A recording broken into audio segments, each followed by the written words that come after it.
ನಮಸ್ತೆ ಎಲ್ಲರಿಗೂ ಜೈ ಶ್ರೀರಾಮ್. ಇವತ್ತಿನ ವಿಡಿಯೋ ಬಂದು ಬಾಳೆ ದಿಂಡಿನ ಪಲ್ಯ ಮಾಡೋದು ಹೇಗೆ ಅನ್ನೋದ್ರ ಬಗ್ಗೆ ಇವತ್ತಿನ ವಿಡಿಯೋ ತೋರಿಸ್ತಾ ಇದ್ದೀನಿ. ಯಾರೆಲ್ಲ ನನ್ನ ಚಾನಲ್ಗೆ ಸಬ್ಸ್ಕ್ರೈಬ್ ಆಗಿಲ್ಲ ಸಬ್ಸ್ಕ್ರೈಬ್ ಮಾಡ್ಕೊಳ್ಳಿ. ಹಾಗೆ ಒಳ್ಳೊಳ್ಳೆ ವಿಷಯಗಳು, ಒಳ್ಳೆ ಅಡುಗೆಗಳ ಬಗ್ಗೆ ಹೇಳ್ತೀನಿ. ಇದು ನಾವು ಇವತ್ತು ಊರಿಗೆ ಹೋಗಿ ಇದನ್ನು ತೊಗೊಬಂದಿರೋದು. ಆ್ಯಕ್ಚುಲಿ ಊರಿಗೆ ಹೋಗಿದ್ವಿ, ಅಲ್ಲಿ ಬಾಳೆ ದಿಂಡು ಊರ ಕಡೆ ಜಾಸ್ತಿ ಸಿಗುತ್ತೆ. ಇಲ್ಲೂ ಕೂಡ ಮಾರ್ಕೆಟ್ಗಳಲ್ಲಿ ತುಂಬ ಕಡೆ ಸಿಗುತ್ತೆ. ಸಾಮಾನ್ಯವಾಗಿ ಇದು ಹೆಲ್ತ್ ಬೆನಿಫಿಟ್ಸ್ ತುಂಬ ಇರೋದ್ರಿಂದ ಇದನ್ನು ಬಾಳೆ ದಿಂಡಿನ ಪಲ್ಯ ತಿಂತಾರೆ. ಅದಲ್ಲದೆ ಇದರಲ್ಲಿ ಬೇರೆ ಬೇರೆ ರೀತಿಯ ಅಡುಗೆನ ಮಾಡ್ಬೋದು, ಖಾದ್ಯಗಳನ್ನು ಮಾಡ್ಬೋದು. ಒಬ್ಬೊಬ್ಬರು ಒಂದೊಂದು ಥರ ಮಾಡ್ತಾರೆ. ಇವತ್ತು ನಾನು ಮಾಡಿರೋ ಬಗ್ಗೆ ವಿಡಿಯೋನ ಮಾಡಿದ್ದೀನಿ, ಏನು ಮಾಡಿದ್ದೀನಿ ಅಂತ ಹೇಳ್ಬಿಟ್ಟು. ಇವತ್ತು ಬಂದು ಬಾಳೆ ದಿಂಡಿನ ಉಪ್ಸಾರು ಹೇಗೆ ಮಾಡ್ತೀವೋ ಅದೇ ರೀತಿ ಬಾಳೆ ದಿಂಡಿನ ಉಪ್ಸಾರನ್ನು ಮಾಡಿದ್ದೀನಿ.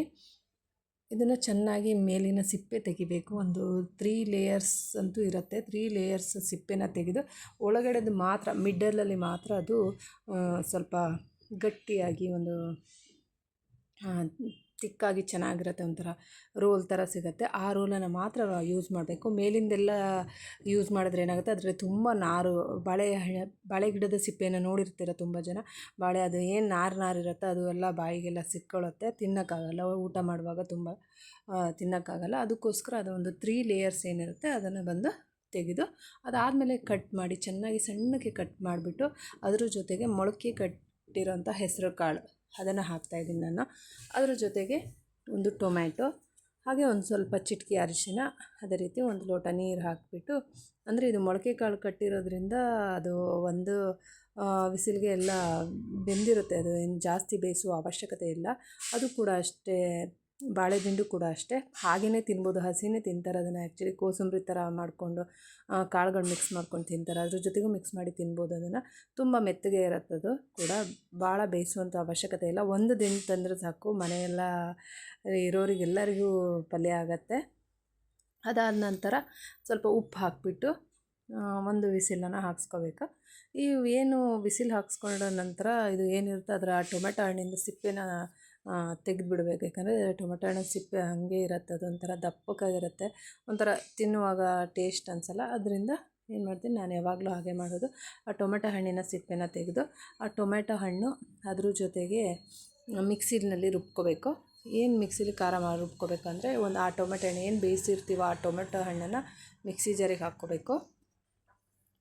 ಅದನ್ನು ಖಾರ ಏನು ಉಪ್ಪು ಖಾರ, ನೀವು ಉಪ್ಪು ಸಾರೆಲ್ಲ ಕೆಲವರೆಲ್ಲ ಮಾಡ್ತಾರೆ, ಗೊತ್ತಿರುತ್ತೆ ಅಂಥವ್ರಿಗೂ ಅವರಿಗೆಲ್ಲ ಗೊತ್ತಿರುತ್ತೆ ಆ್ಯಕ್ಚುಲಿ. ಇದರಲ್ಲಿ ಆಮೇಲೆ ಬಾಳೆಹಣ್ಣು ಕಾಯಿ ಏನಿದೆ, ಆ ಬಾಳೆಕಾಯಿ ಹೆಸರು ಕಾಳು ಮೊಳಕೆ ಕಟ್ಟಿರೋ ಕಾಳನ್ನು ಬೇಯಿಸಿರ್ತೀವಿ, ಅದನ್ನು ಸ್ವಲ್ಪ ಹಾಕ್ಕೋಬೇಕು.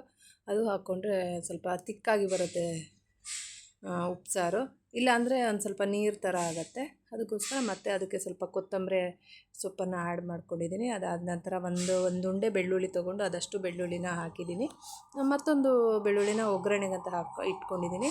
ಅದಾದ ನಂತರ ಒಂದು ಸ್ವಲ್ಪ ಹುಣಸೆ ಹಣ್ಣು, ಅದಾದ ನಂತರ ಸ್ವಲ್ಪ ಜೀರಿಗೆ, ಅದಾದ ನಂತರ ಕೆಲವರು ಹಸಿಮೆಣಸು ಉಪಯೋಗಿಸೋರು ಉಪಯೋಗಿಸ್ಬೋದು. ನಾನು ಆ್ಯಕ್ಚುಲಿ ಇಲ್ಲಿ ಜೀರಿಗೆ ಮೆಣಸನ್ನು ಉಪಯೋಗಿಸ್ತಾ ಇದ್ದೀನಿ. ಅದನ್ನು ಪುಡಿ ಮಾಡಿ ಇಟ್ಕೊಂಡಿರೋದ್ರಿಂದ ಅದನ್ನು ಒಂದು ಸ್ಪೂನ್, ಅರ್ಧ ಸ್ಪೂನ್ ಹಾಕ್ತಾಯಿದ್ದೀನಿ. ಎಷ್ಟು ಖಾರಕ್ಕೆ ಬೇಕೋ ಆ ಖಾರಕ್ಕೆ ತಕ್ಕಂಗೆ ಹಾಕ್ಕೊಂಡು ಅದಾದ ನಂತರ ಅದನ್ನು ಮಿಕ್ಸಿಲಿ ರುಬ್ಬಿಟ್ಟು ಇಟ್ಕೋಬೇಕು. ನಂತರ ಇಲ್ಲಿ ಪಲ್ಯ ಮಾಡಲಿಕ್ಕೆ ಏನು ಮಾಡಬೇಕಂದ್ರೆ, ಏನು ಬಾಳೆ ದಿಂಡು ಬೇಯಿಸಿ ಇಟ್ಕೊಂಡಿರ್ತಾರೆ ಅದನ್ನು ರಸ ಒಂದು ಕಡೆ ಸಪ್ರೇಟ್ ಮಾಡಿ ಆ ದಿಂಡು ಮೊಳಕೆ ಕಾಳನ್ನ ಸಪ್ರೇಟಾಗಿ ಇಟ್ಕೋಬೇಕು. ಈ ಬಾಣಲೆಯಲ್ಲಿ ಸ್ವಲ್ಪ ಎಣ್ಣೆ ಹಾಕಿಬಿಟ್ಟು ಕರಿಬೇವು ಹಾಕಿಬಿಟ್ಟು, ಏನು ಉಪ್ಪು ಸಾರು ಖಾರ ರುಬ್ಕೊಂಡಿದ್ರೆ ಅದರಲ್ಲಿ ಒಂದು ಸ್ವಲ್ಪ ಖಾರನ ತೆಗೆದು ಈ ಪಲ್ಯ ಏನು ಮಾಡ್ತೀರೋ ಅದ್ರ ಜೊತೆಗೆ ಮಿಕ್ಸ್ ಮಾಡ್ಕೋಬೇಕು. ಈ ಒಗ್ಗರಣೆ ಹಾಕ್ತಿರಲ್ಲ ಆವಾಗ ಅದನ್ನು ಕೂಡ ಸ್ವಲ್ಪ ಆ ಖಾರನ ಹಾಕ್ಕೋಬೇಕು. ಆವಾಗ ಟೇಸ್ಟ್ ಆಗುತ್ತೆ ಆ ಪಲ್ಯ.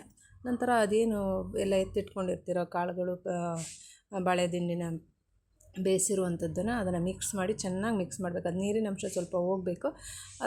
ಅದಾಗುವವರೆಗೂ ಚೆನ್ನಾಗಿ ಸ್ವಲ್ಪ ಗಟ್ಟಿಯಾಗೋವರೆಗೆ ಚೆನ್ನಾಗಿ ಬೇಯಿಸ್ಕೊಳ್ಳಿ. ಪಲ್ಯ ತುಂಬ ಚೆನ್ನಾಗಿರುತ್ತೆ, ತುಂಬ ಟೇಸ್ಟಾಗಿರುತ್ತೆ.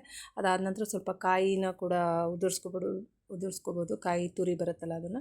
ಈ ಕಡೆ ಉಪ್ಪು ಸಾರಿಗೆ ಬಂದು ಒಂದು ಬೆಳ್ಳುಳ್ಳಿ ಜಜ್ಜಿರೋಂಥ ಬೆಳ್ಳುಳ್ಳಿನ ಇಟ್ಕೊಂಡಿದ್ದೀನಿ, ಅದನ್ನು ಹಾಕಿದ್ದೀನಿ. ಅದಾದ ನಂತರ ಕರಿಬೇವು, ಬೆಳ್ಳುಳ್ಳಿನ ಸ್ವಲ್ಪ ಬ್ರೌನ್ ಕಲರ್ ಬರೋವರೆಗೆ ಫ್ರೈ ಮಾಡ್ಕೋಬೇಕು. ಅದಾದ ನಂತರ ಸ್ವಲ್ಪ ಕರಿಬೇವು ಹಾಕಿ, ಏನು ಉಪ್ಪು ಸಾರಿಗೆ ಖಾರ ಎತ್ತಿಟ್ಟಿದ್ರೆ ಆ ಖಾರನ ಹಾಕಬೇಕು.